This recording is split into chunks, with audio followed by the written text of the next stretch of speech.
Hi, everybody. Welcome to another episode of Tinnitist TV. Today I'm talking to Chris D. Now, in the LA punk scene, Chris D is basically a living legend.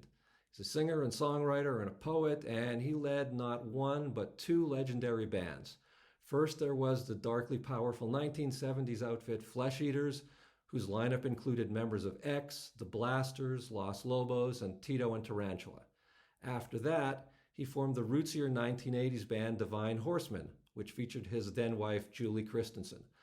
On top of all that, he wrote for Slash Magazine. He produced iconic albums for the Gun Club, the Germs, the Dream Syndicate, and others. He ran his own Upsetter Records label, and a whole lot more. Bottom line, when it comes to that world, Chris D has been there and done that. Lately, though, he's doing it again. Several years ago, he revived the Flesh Eaters for some shows, and that reunion eventually led to their stellar 2019 comeback album, I Used to Be Pretty. Around the same time, he and Christensen, who have remained friends obviously over the years, resurrected the Divine Horsemen. And they just released the outstanding album Hot Rise of an Ice Cream Phoenix a few weeks ago. Recently, Chris D, his last name is really Desjardins, generously gave me more than an hour of his time to discuss the past, present, and his future plans for both of his bands, along with his writing, other parts of his life, and just a whole lot more. His favorite new bands, all kinds of stuff. So sit down, settle in, and spend an hour enjoying an in-depth conversation with one of Los Angeles punk's founding fathers. Congratulations on having both of these bands up and running at the same time, finally. That's got to be a thrill. Yeah, I wouldn't say they're both up and running at the moment. The Flesh Eaters is certainly back in the dormant phase. So, you know, But still, instead of having one and then going from, going to the other, it's now it's a balancing act of some sort, I guess, huh? yeah, I truthfully don't know. I mean, every time we've done the Flesh Eaters, it's like, this is probably going to be the last time, and it's not because of anybody's attitude or outlook in the band. It's just because of the reality, I mean, Right. certainly the pandemic's got a lot to do with that, but even before that, those other guys are so busy, and they're doing their own solo stuff all the time. And there's been a couple times where we've kind of floated ideas about doing another recording, like an EP, but Dave Alvin especially has got a lot on his plate right now, and John is down in Austin, and Steve is all over with Los Lobos, and he lives up in Portland. So it's like, Right. I mean, it's really hard to bring people together. And I mean, it's hard enough with Divine Horsemen. Julie lives in New Mexico, and Peter is occasionally, he does art direction for commercials and sometimes movies, and he we had been busy early part of the summer working on material for our next album, which I'm glad to say we have all the songs basically, and we've worked on about 9 of them. But beginning of August, he got a production job he couldn't turn down because he hadn't worked in months because of the pandemic, and it's probably going to go through at least mid-September, maybe a week or so later. So, but he can't afford to turn it down, and this will also enable him to, he told me, this is going to help me do stuff with Divine Horsemen for a few months without having to work. Oh, great. I mean, and it's also, does it feel more like a continuation with Divine Horsemen, or does it feel like a new beginning with Divine Horsemen? It feels like a continuation, but the one big thing that was a real gut-wrenching experience was having Robin Jameson, our bass player, die in 2018, summer of 2018. We had already recorded, I had already recorded the Flesh Eaters I Used to Be Pretty album with that lineup, Guys, the Minute to Pray lineup, after we got off their 2018 tour. And we were waiting for that to come out in January of 2019. In the meantime, Peter and Julie and I were talking, and Robin were talking about doing some shows in the fall of 2018 for Divine Horsemen. And we were just going to keep them in California pretty much. And we actually had a couple shows booked already. And then, Robin died. Yeah. And we just thought, we can't, we're not going to try and break in a new bassist, right, before shows. And also, none of us, all of us were feeling so grief-stricken and in shock. We just thought, let's just put this on hold for a year. The Flesh Eaters are coming up, and we're going to do another tour with the album release in 2019, January, February, March. We went out for a few weeks in each of those months to support that record. We got back from that. I started working with Peter right away to get material ready for this album, Hot Rise of an Ice Cream Phoenix. It just came out on Friday, August 27th. So we're pretty much working on that all summer. And we were like, DJ from X was on board to do those live shows with us in 2018, but we were lucky that we could get him for the album too. He had some free time and he was into doing it. He enjoys playing the music. So, and I think he's going to be able to be on the next one too, although we're probably going to have to break in somebody new by the springtime next year. So. I have to compliment you on the album, though. It really does sound great, and especially when you consider that so often, especially after so many years, albums like this, can be kind of disappointing when an artist who really, has been out of the works for a long time comes back. I mean, this really picks up where you left off without feeling forced. Was that an easy place for you to find, an easy path to walk, or was it very conscious in terms of what you were doing? Well, I, for a long period, I kind of stopped doing live stuff regularly in the 90s all the time. I mean, there were a few years in the middle of the 90s where I was trying to get my act together with getting sober and cleaning up from substances and stuff, and I did that in '96, and for 6 months I was just like, I'm not going to play any music again ever. And then at the end of that 6 months, I had suddenly found myself, I'd written all these songs, and I go, oh, I'm going to do this again. And I actually was feeling more inspired than I'd felt in about 10 years at that point. So I had a couple different lineups of the Flesh Eaters in the late 90s, and we recorded an album, Ashes of Time, which we put out on our own, and later Atavistic out of Chicago picked it up in the mid 2000s. And I did one more album, just studio only. I had a gig at the American Cinematheque, and I couldn't really do the music. And I to be frank, I was burnt out from paying enormous amounts to do rehearsals and not seeing, still playing the same kind of fly-by-night clubs in the LA area that we'd always played. And but then in 2006, the seed kind of got planted again because we got a call from Mudhoney. John Doe and I did, to do that lineup of the Flesh Eaters with them at a festival in the UK, which started the ball rolling.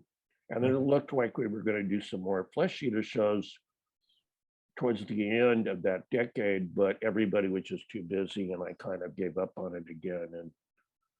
And there was a lot of stuff that happened in 2013. There was a breakup of a relationship. There was, I had a teaching job for 4 years, where I was getting flown up to San Francisco to teach film history courses at a university up there, and was kind of one of my ideal jobs of all time. I was completely had complete autonomy, had nobody looking over my shoulder until right near the end. And but they suddenly had a budget crunch and couldn't afford to fly me in there anymore.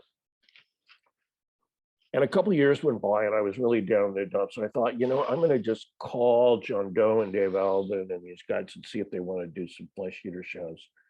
And the time was right. And they just all wanted to jump on board and do it. And we did 5 shows in 2015.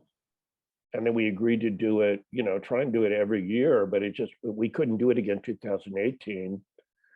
And then we had 9 shows at the beginning of that year, and we were sounding so tight and good, I convinced him to go in to record that I Used to Be Pretty album, which we got a deal from Yep Rock even before we left the studio. So that was gratifying. And that really kind of finally put the bug in me to continue to try and do this. It was the one viable thing where I could kind of get some feedback from an audience.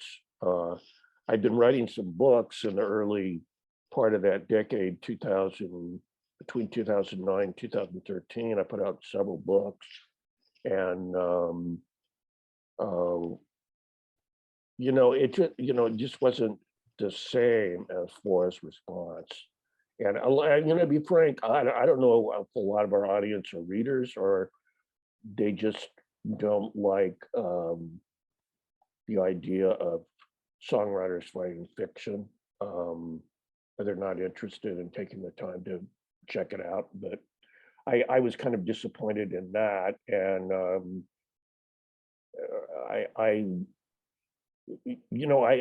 if I do something, I want to have an audience for it. And I also don't want to go broke trying to do it, which was always the thing at the end with music in the 90s, where I was putting out more money than I was seeing back. Right. And the last, since 2015, I've been more than breaking even. And a little bit of my songwriting, publishing stuff has become, I've been a little bit more consistent every reporting period. And, so that's good. I think And it's a I'm testament to the enduring sort of popularity and legacy, though, of the Horsemen, that you've got this album out and people are excited about it, but there's so little of your music that's available online. Yeah, and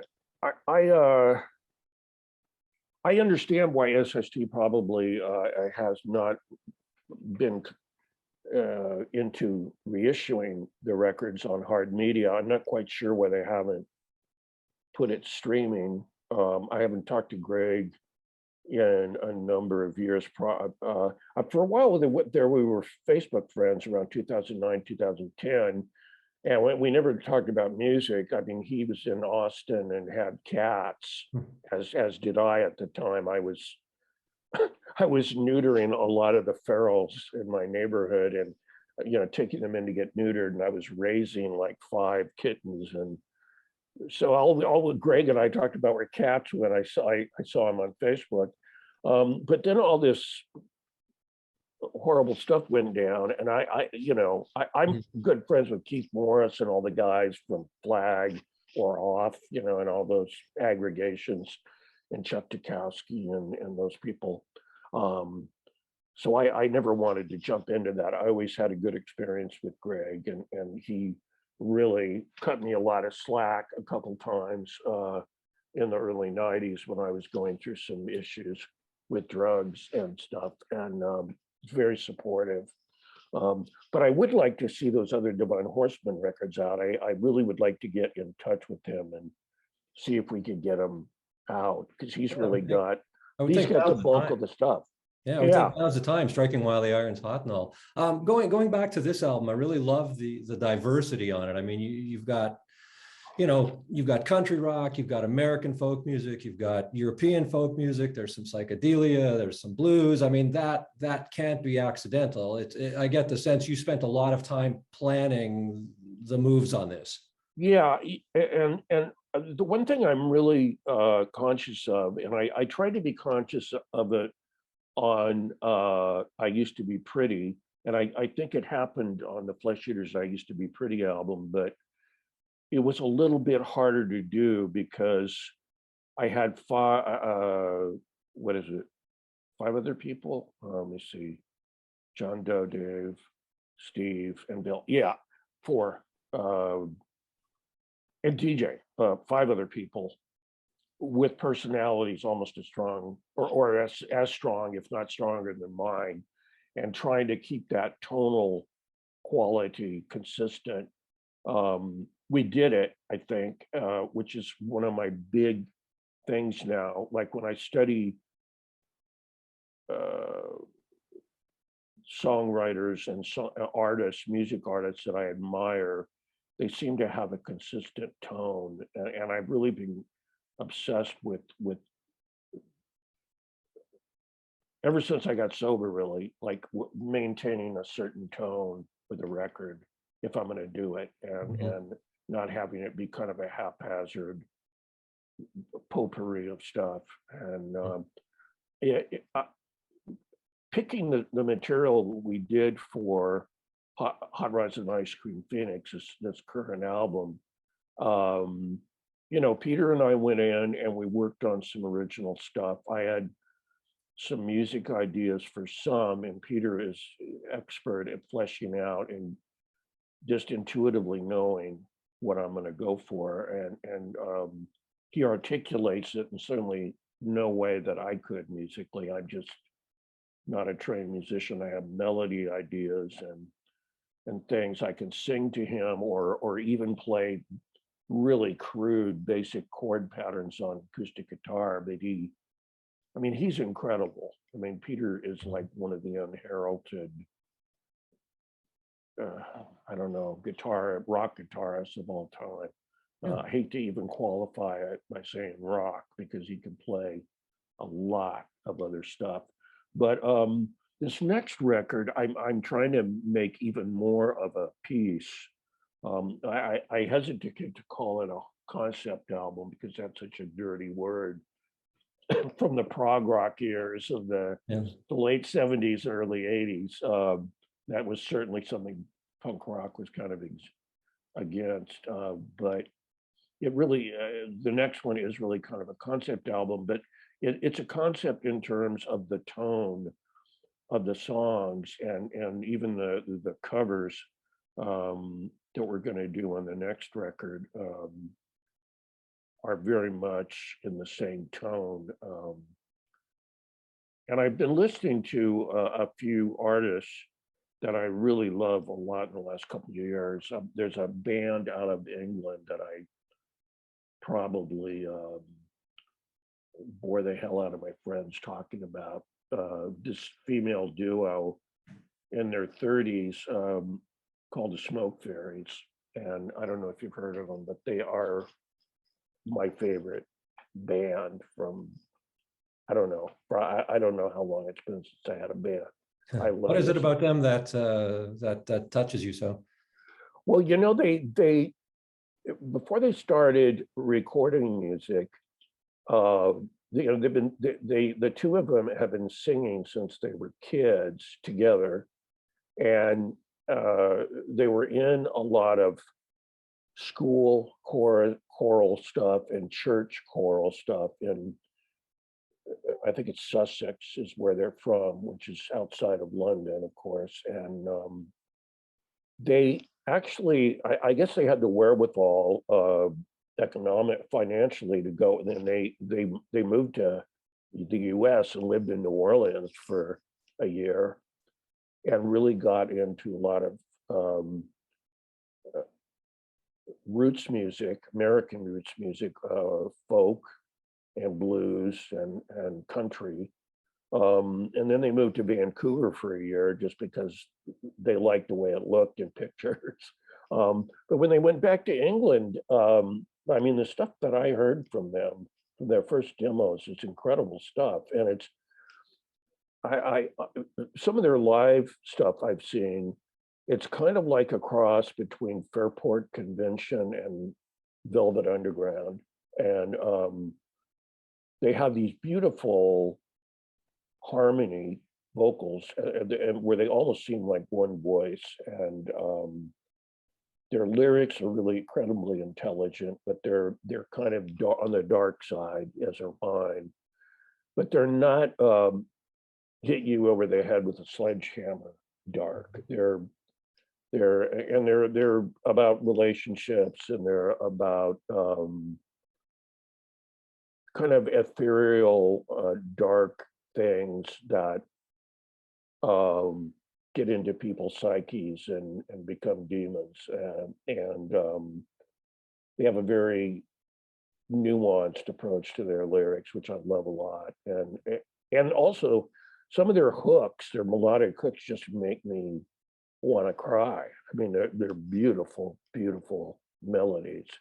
And I've listened to all their stuff. They have 4 albums, and then there's one album length collection of their early stuff that were singles and B-sides and rarities, demos. And I think out of 100% of their stuff, I've heard 90% of it is like diamonds. They're great, And I haven't been able to say that about anybody since probably the 70s, including my own stuff. So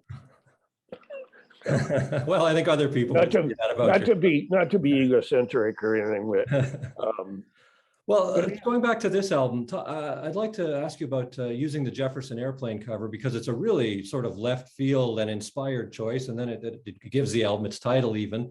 So what prompted that? Because it's just, again, so unique. It's a song that I always wanted to do, and there's really no way to have done it in the Flesh Eaters, because it would have been really female vocal heavy. In my opinion, I didn't want to do it just with a male voice. And it's always been one of I'm a big Jefferson Airplane fan, at least from especially Crown of Creation and Volunteers. And Ice Cream Phoenix is on Crown of Creation, which I believe came out in 1968. And that whole second side of that album is just beautifully put together.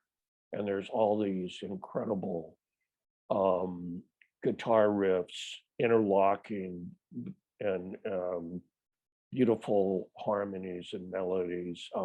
But they're really singing about serious stuff, but they're not doing it.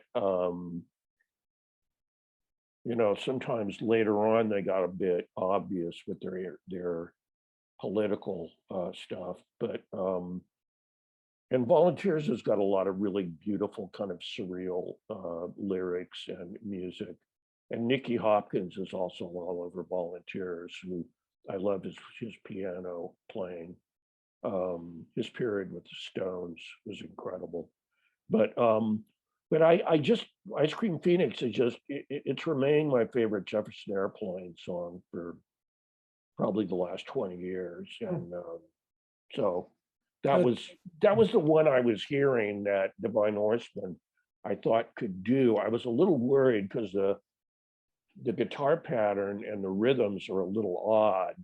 And but Peter really nailed it just right off, and having DJ and our new bass player Bobby, those guys are just incredible. I mean, they got it right off, and so I'm happy we did it, and it came out. I think it came out really well. So. Oh, totally, yeah. Have you got another slate of unique covers for the album coming up? Well, we're going to do a cover by the Smoke Fairies, the band I mentioned, right. Which I don't want to mention the song yet. I also, there's a song by the late Anita Lane, who was kind of Nick Cave's muse in the later Birthday Party years. And she was a founding member of the Bad Seeds, and she worked with some other friends of mine, like Kid Congo, and I know some other people who were friends with her. And she died in April, and I don't know what the circumstances were. They still haven't revealed it, but I've really come to appreciate her stuff. She doesn't have a real large catalog of stuff. She's probably got 2 albums of solo songs, and then she did 2 albums with Nick Harvey, who has been periodically in the Bad Seeds, and he was also one of the guitar players in Birthday Party. And she and he did 2 albums of covers of Serge Gainsbourg, Jane Birkin songs, which I haven't heard the whole albums, but there's a couple I've heard that are incredibly great. But we're going to do one of Anita's original songs from one of her albums that I really love a lot. I feel like she really, she deserved the kind of adulation and attention she got when she died. As Nick Cave's ex-girlfriend dies, it was all over the news for about a week. I mean, including really mainstream news. And then before that, she couldn't get arrested. Although Mute was going to re-release her second album, which was from the early 2000s this year. But I feel she's kind of a tragic figure, and she's really got an incredible sense of humor that she's able to apply to really dark material, which I can relate to, because I always put a little humor in some of the darkest songs. Do you think people get your humor, though? Some people definitely do, but I don't know. I think it probably goes over some people's heads. But the other thing I wanted to mention about this album is I really love the way that, and this might seem like a backhanded compliment, but it's not. I love the way that you can hear the age in your voice and the age in Julie's voice. It really adds a different element, really, another whole texture and another whole emotion to the songs, as far as to me. I mean, is that something that has your approach to singing, writing, all of this stuff, how has it changed as you've aged? I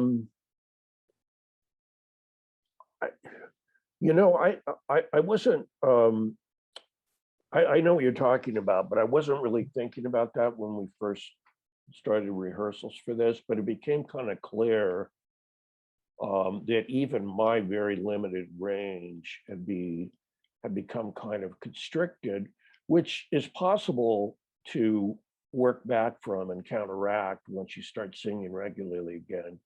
And Julie was experiencing some of that to a lesser extent, but she's had some issues with her voice over the years because she sings so much. And all the time she sang with Leonard Cohen in the early 90s. And then she continued to do her own material on quite a few albums since the mid 90s through really up until just recently. And she's got another solo album coming out in January of Kevin Gordon's, all Kevin Gordon songs, who I'm not that familiar with, but I believe he's pretty well known in the South and in Nashville. But she just had to have a procedure repairing a deviated septum, which is going to allow her to sing a little easier. And her and her husband recently moved about 6 months ago to New Mexico, and they're living on the side of a mountain. It's a really a trippy house. They've got this weird circular house that they got. It's a 2-bedroom house, and I haven't seen the inside of it, but I've seen pictures of the outside. It's amazing. But they're up like about 5,000 feet, so the elevation you have to get used to. And she hadn't been able to pop one of her ears like in months. It was very painful. So she's getting this procedure, and it should allow her to free up her voice a little more as well, going back. She has to really take care of her voice and like me, she's really, I mean, she's probably even more prone to it than I am, like bronchitis and that kind of stuff. So that's one thing you really have to worry about. And as you get older, it's just a natural thing. But the one thing I'm proud of with this record, I was really determined. Um, I don't want to sound like some cliche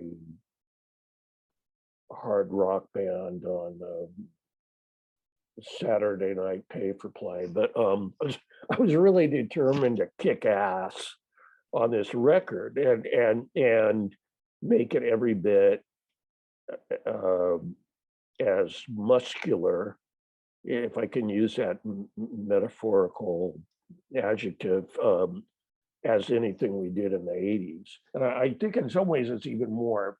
Peter's guitar tone is so massive on this record.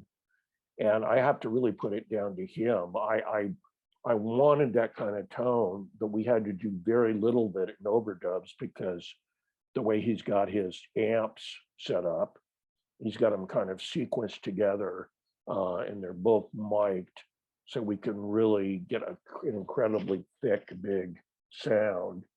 And that goes for the kind of softer, more delicate material as well. A lot of textures and tones.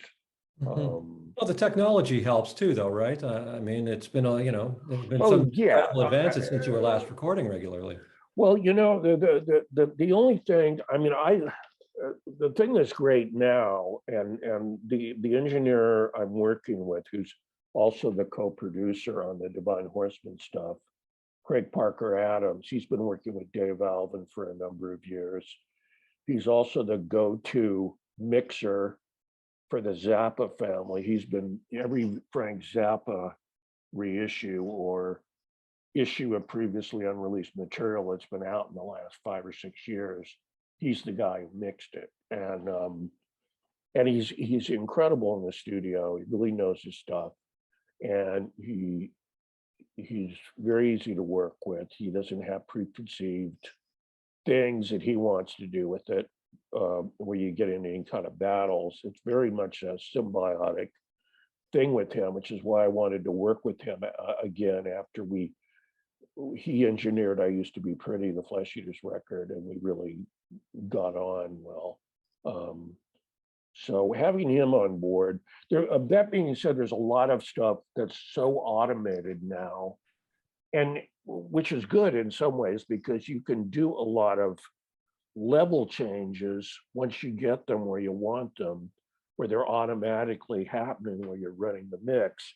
Whereas, even as late as 2004, when I did the last Flesh Eater album before I Used to Be Pretty, an album called Miss Muerte, which only existed in the studio. We never played it live. I was still, doing the old analog faders on a regular 24-track board. And I was doing the mix completely by myself, which can get a bit daunting when you're really getting into perfectionist territory and you're trying to you get that something you're hearing in your head.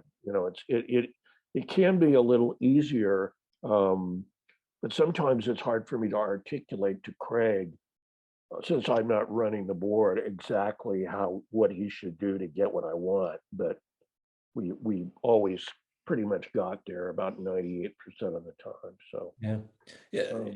I just realized recently, I didn't know that in addition to, being a recording artist on Slash, that you were actually working at the label doing A&R and production, as I understand it. I mean, I knew you were a producer, obviously. I've got a lot of albums you produced, but in hindsight, do you think having that sort of dual role in all those different jobs and being, working at the label in addition to being on the roster, was that a good thing or a bad thing for you as an artist? I think it was kind of a combination of good and bad. The first couple of releases, I mean, the great thing about the punk scene at the time was it really showed so many people who are incredibly talented that, hey, you don't have to wait for some major record company saying it's okay for you to do a record, to giving you permission. You could just go out and do it. And it may sound like shit at first, but hope it's okay I said that. But you know, it may not sound the greatest, but at least you're able to get it out there and you do it your way. And who's to say what's good or bad? If people like it, you'll know, and you'll be able to play. And so many people did that, and there's so many great artists that came out of that that may not have ever seen the light of day. So, and then working at the label, I was able to get some stuff out, like the receptionist secretary at Slash. The first couple of years I was working there, Robin Weiss was very good friends with Jeffrey Lee, and he actually had written one of his songs about her. And she and I loved the Gun Club, and we really fought hard to get them on, you know, get them out through Slash. And Bob Biggs, who started Slash, was already working with me, having me run an even smaller label within Slash called Ruby Records, which is what, you know, the Minute to Pray Flesh Eaters record, that was the first release on Ruby.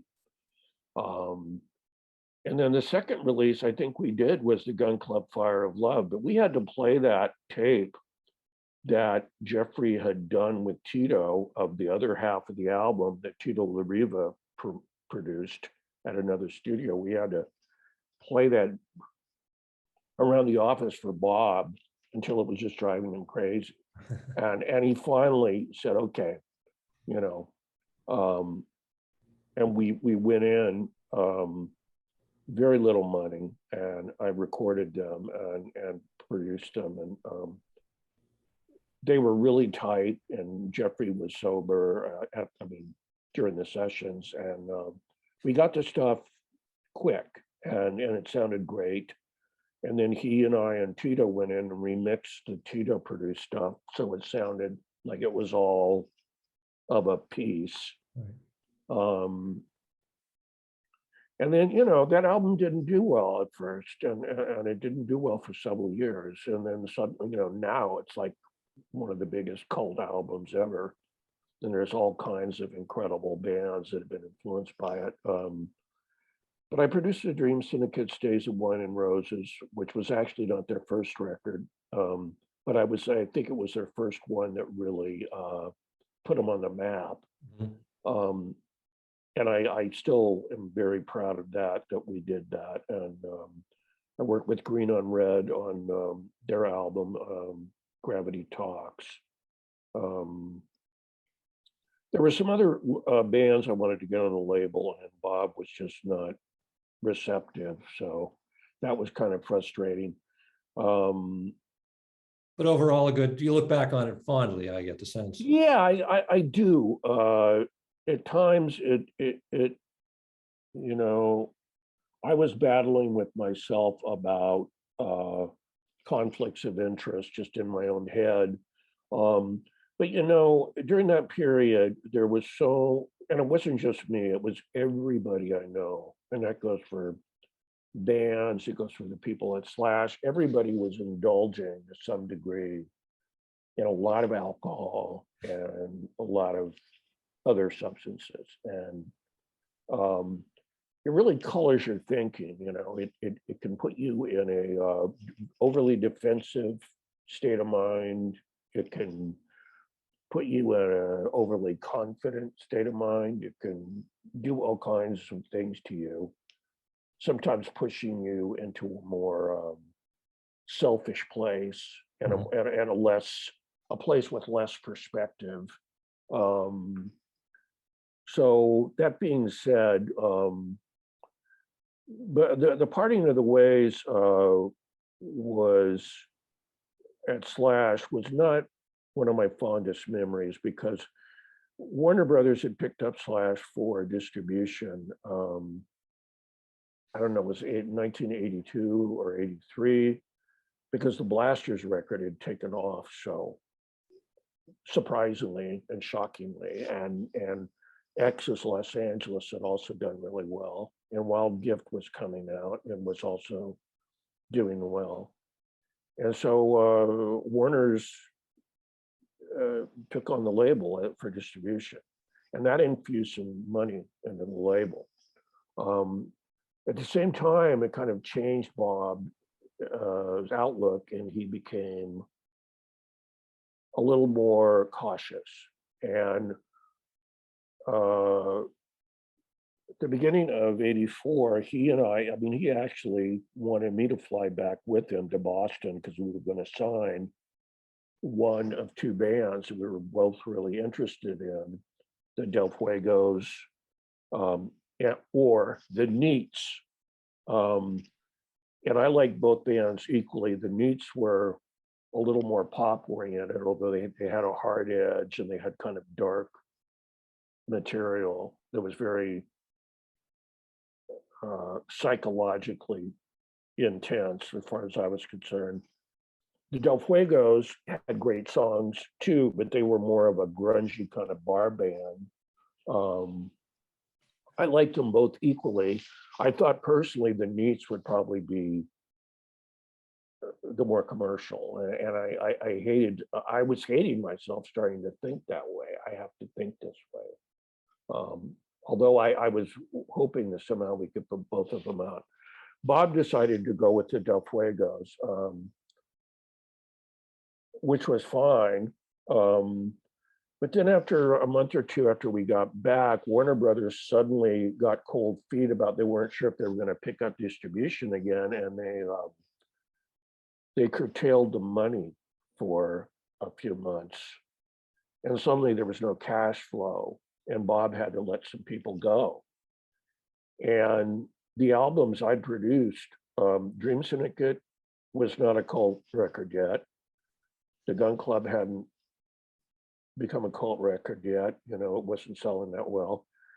Even the Misfits, Walk Among Us, which I'd brought in and remixed with Glenn Danzig, and we put that out. It was getting good reviews because there are a lot of great pop hooks and melodies in that stuff, even though they always were kind of pushed into that hardcore thrash ghetto punk. But they didn't sell well for a few years, despite what claims that they may have made later. But you know, so I wasn't looked on as somebody who was particularly carrying the weight financially there. And the other A&R person there, I brought in the Violent Femmes, who I was not a fan of, and it was not just because they brought him in, I did not. It was because I would never have, it wasn't my cup of tea, right. And I didn't see it. But I was wrong, because college radio just ate them up, and they became very, that was one of the big, another big one that kind of shot out of the gate and did well independently right off.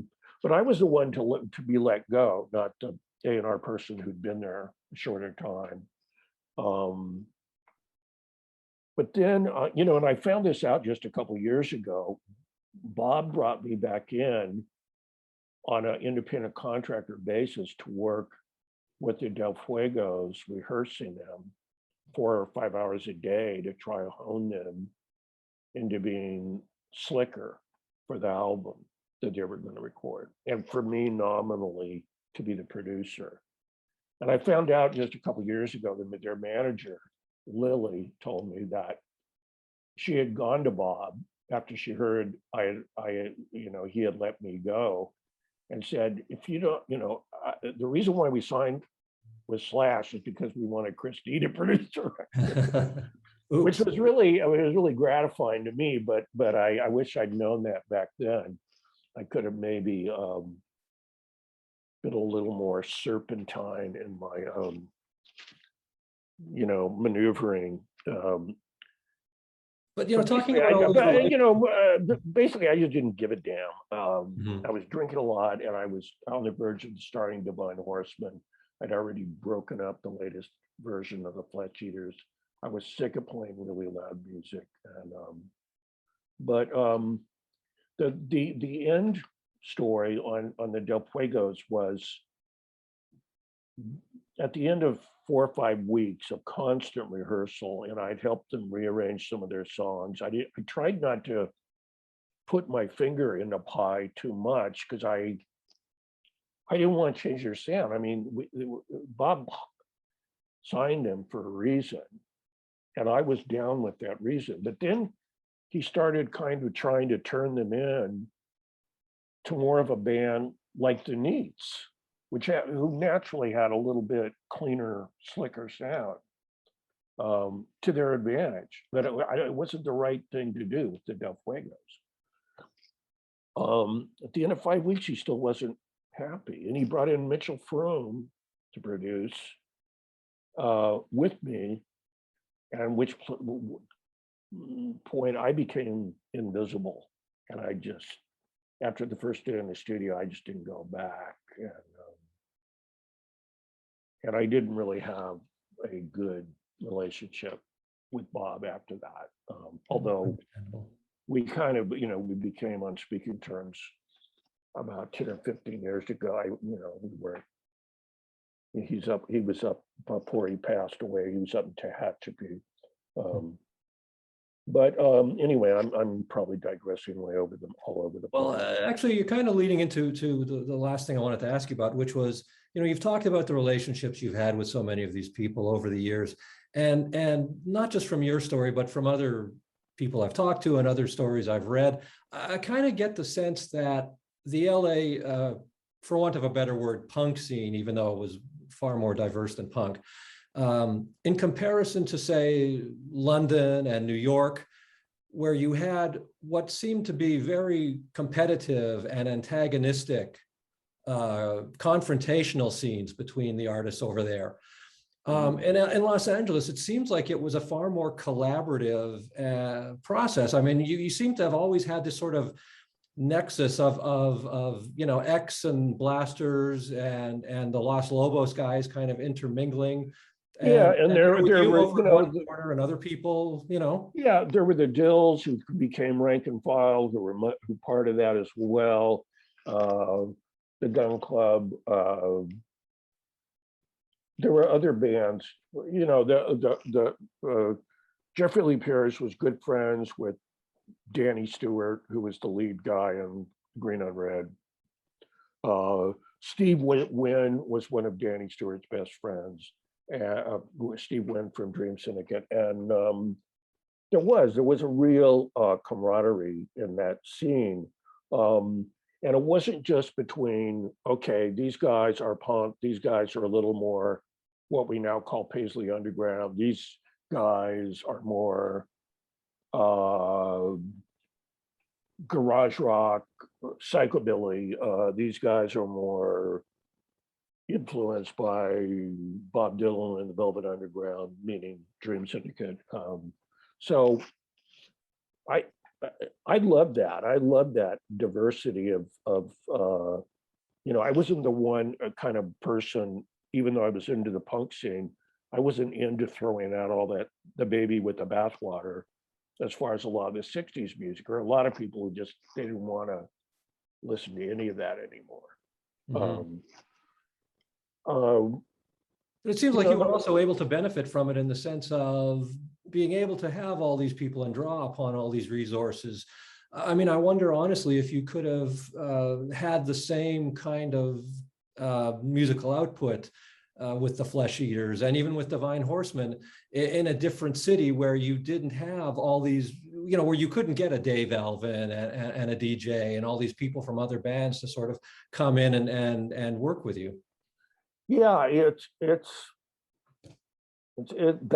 is like, that's really an alternate universe question, because I have no idea really. I mean, it could have gone either way, and there were some things. I mean, there's no way I can overemphasize the amount of damage that my own kind of egocentric worldview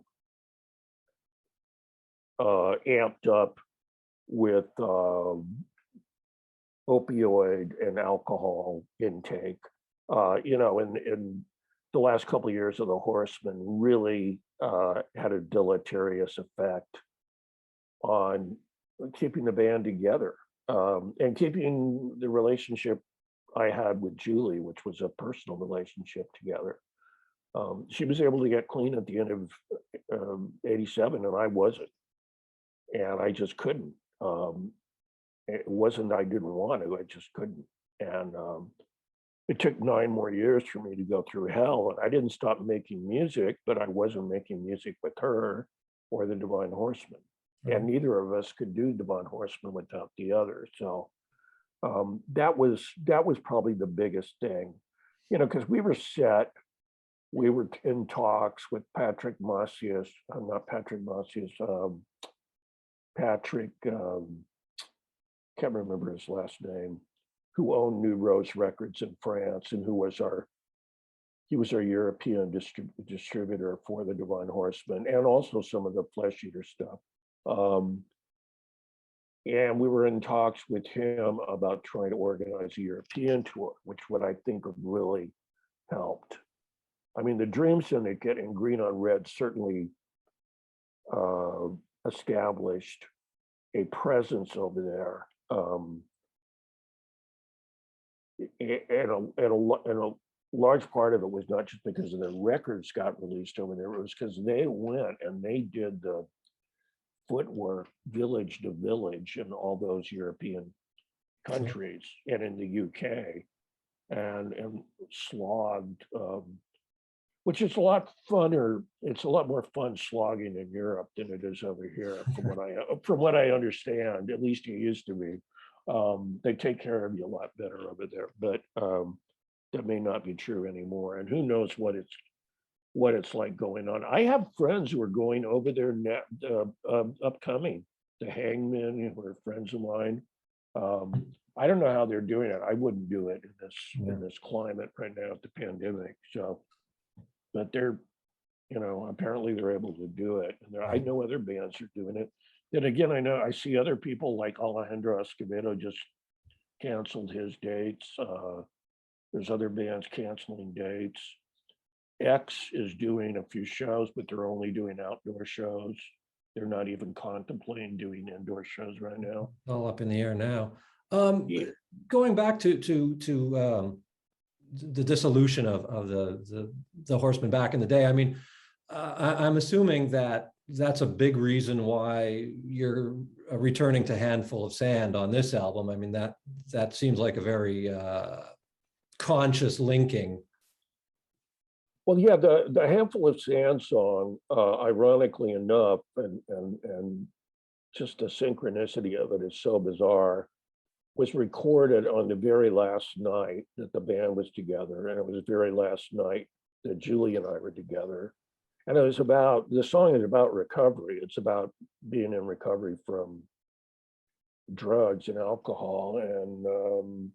And I tried to write the lyrics in a non-pretentious way. So it wasn't like, hey, you got to get sober. It's like, I was trying to do it in a poetic way that would transcend the subject matter. It was about the very real spiritual destruction that was underway if we didn't do the work to get well.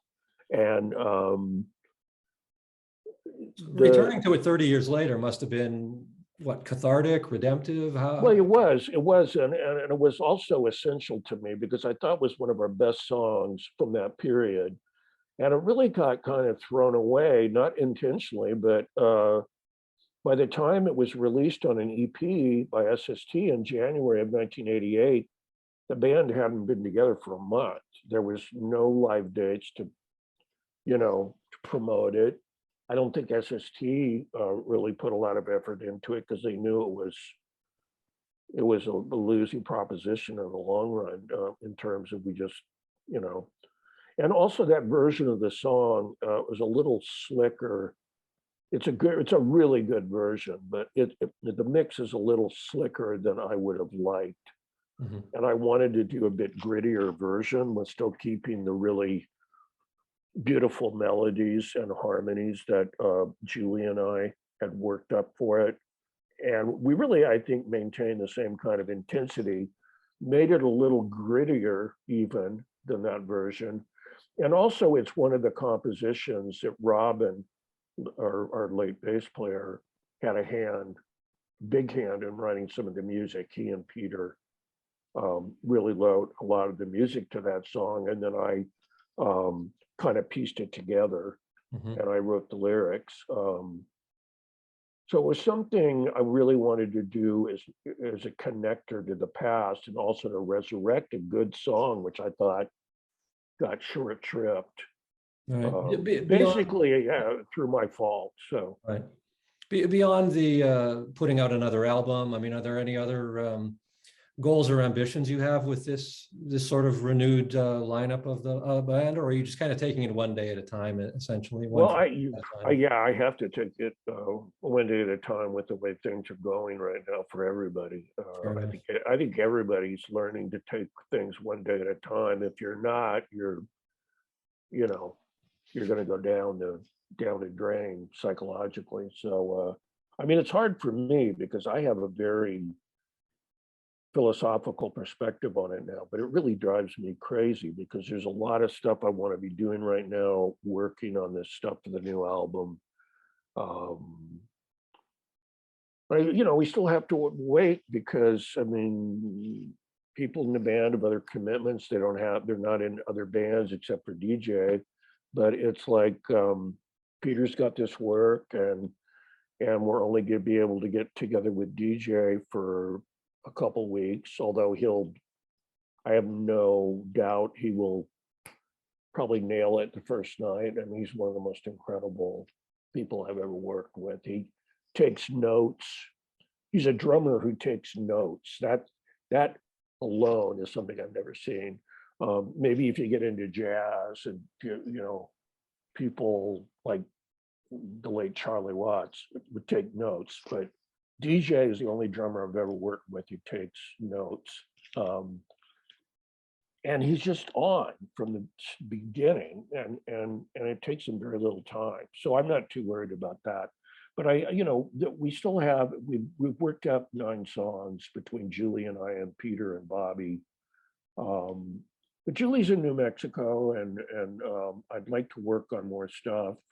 We've got about another 4 or 5 songs we need to get in shape, and I want to record in January. I don't want to, we kind of got a narrow window in January because DJ won't be able to do that after that, and we're going to have to break in a new drummer if we do live gigs in the spring.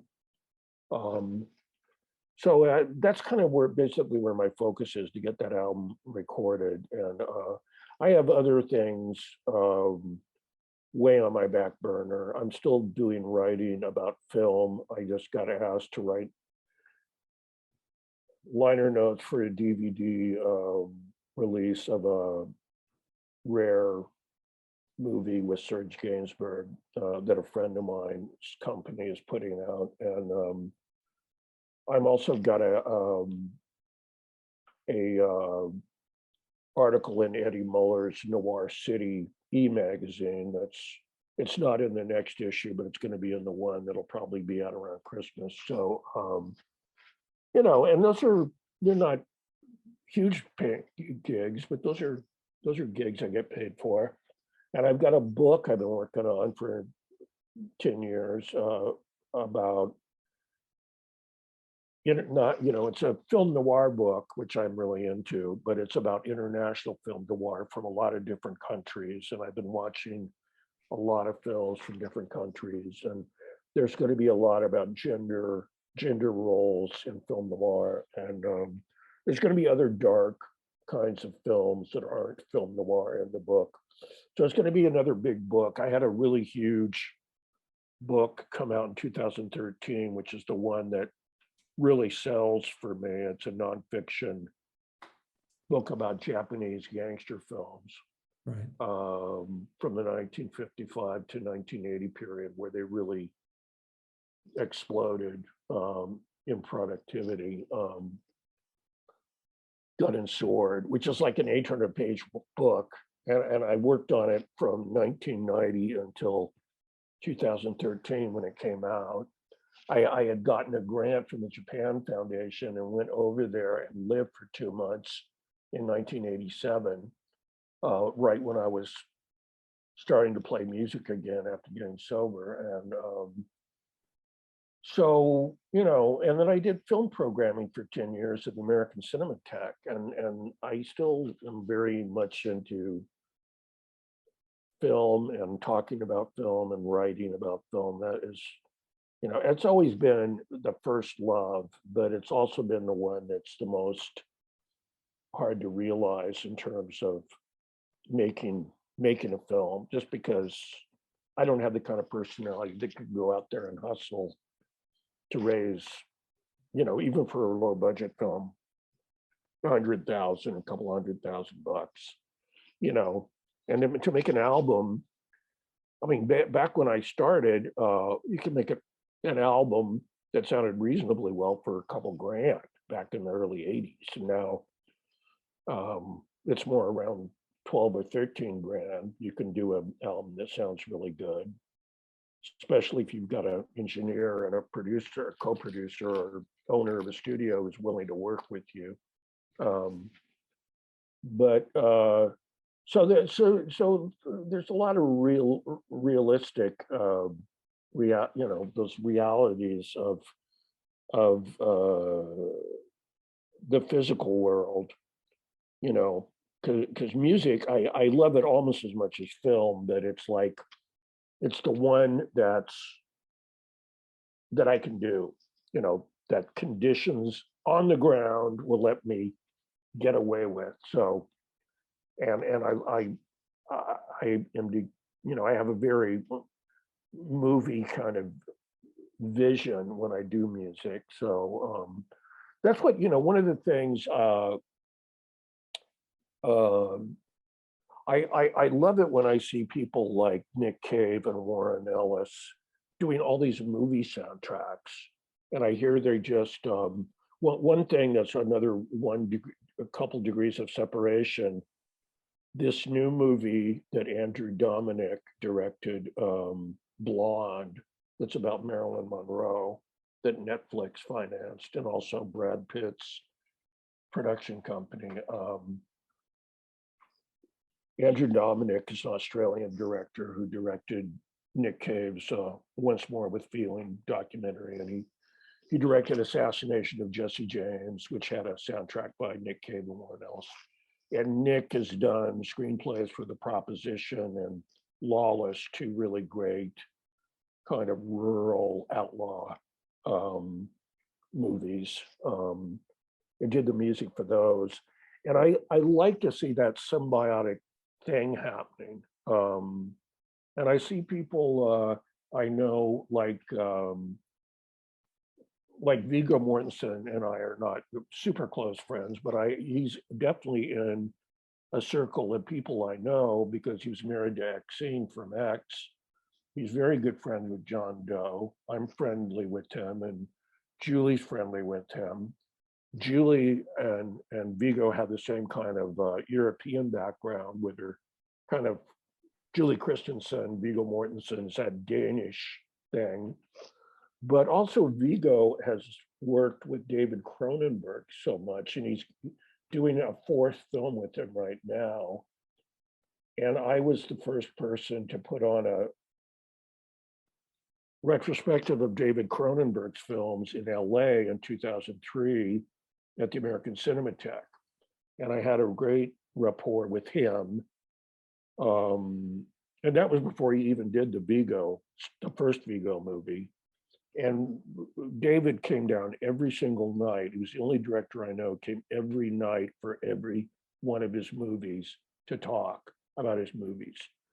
And we had so many great conversations. And then I got to be there when we did advanced screenings of that, of History of Violence and then later, I think we did did we do Eastern Promises, or I can't remember. But anyway, so there's a lot larger circle of people out there that kind of are 2 or 3 steps away. And I love, you know, I knew a lot of friends who were friends with Anthony Bourdain, and I like being in that sphere of people. And I feel at times I don't feel worthy of being even assuming that I'm part of that, but I think that's just my alcoholic little voices in the back of my head saying you're Worthy, sir. you're not shit, buddy. But anyway, but I love that because there's a lot of like-minded people that are out there that I can really relate to their artistic visions and stuff, and there's a lot more out there that are more prominently in the public eye than there've ever been before, which is just, I think, natural because of the internet, Sure, yeah. Yeah. Well, all I can say is that those of us who share your artistic vision and appreciate it are glad that you're more prominent in the public eye these days. There's a real, along with all the everything else that is on the Divine Horsemen album and the Flesh Eaters album, there's a real sense of joy and enthusiasm in the music. So I want to thank you for that, because it's really it's lovely to hear. Oh, thank you. Oh, the point about me mentioning that movie Blonde, directed by Andrew Dominic, who I now found out Nick Cave and Warren Ellis did the music soundtrack. Peter, our guitar player, is the art director on that movie, which he finished doing the art direction for that movie a month before we went in to record Hot Rise of an Ice Cream Phoenix. And he was telling me all the backstory of how amazing that movie is going to be. And it actually made me go out and buy the Joyce Carol Oates novel, which it's based on. I know Netflix has got Cold Feet right now, and they're trying to negotiate some cuts because there's some outrageous stuff in the movie that, but I'm sure it'll come out because there's too much buzz. There's a lot of awards buzz around the movie. So that's supposed to be out next year. But I'm really proud of Peter. Peter is a great art director, and he got brought into that by KK from the Screamers, who's a very influential production designer now on movies and stuff. And KK was the original drummer on the Screamers, and really showed Peter the ropes as far as production design and art direction. Gotcha. And worked with him a lot in the early 90s when he was getting his first work. So I'm really proud of Peter doing that kind of stuff. Anyway, I wanted to put that in there to give Peter a little plug there. So. Okay, great. Is there anything that we didn't talk about that you wanted to get to? Oh gosh, Julie's got a solo album coming out in January, which I think I mentioned, and it's from it's covers of an artist she really reveres and loves a lot, Kevin Gordon. And hopefully we're going to be recording that new album in January. I know Larry, who's our head honcho at In the Red Records, on label, he's been incredibly supportive, said he's definitely down to do the next album. And so that's a big thing, to have somebody in your corner like that. And he's got a great roster of people. There's other people that are friends of mine that are on the label, like Kid Congo and Terry Wall from the Red Ants, who's a friend of mine who's had some stuff out. They've had other people I love, like, who kind of not doing stuff currently, like really transgressive people like Demolition Dollrods, Margaret Dollrod, and people like that are kind of off the wall. And So I really love being on that label. They're a great label, and I'm grateful that we hooked up with Larry. He's been so phenomenal. So Excellent. shout out to him. All right, sir. Well, listen, thanks so much for your time today and for all the music. I really appreciate it.